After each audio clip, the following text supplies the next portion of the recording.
कुछ पहन लेना चाहिए था तुम्हें पैरों में। इस पानी में नुकीले पत्थर हैं। और तुम मेरा इंतजार कर रहे थे कि कब मैं चीखना बंद करूं और तुम मुझसे ये कहो? तो क्या बीच में बोल देता? और हाँ, एक और बात, बहुत तकलीफ देते हैं ये। मैं पहले ही परेशान हूं, मुझे तुम्हारे मशवरे की जरूरत नहीं है। शुक्रिया। तुम्हें इस जगह के बारे में कैसे मालूम हुआ? यानी यहाँ बहुत से ऐसे लोग हैं जिन्हें इस जगह का नहीं मालूम।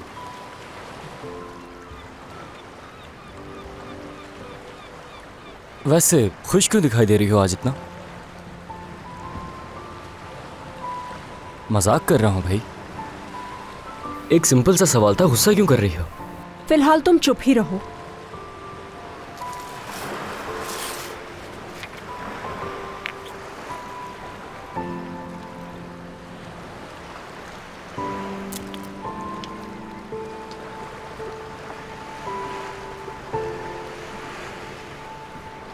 खैर छोड़ो, इसका तुमसे कोई ताल्लुक नहीं।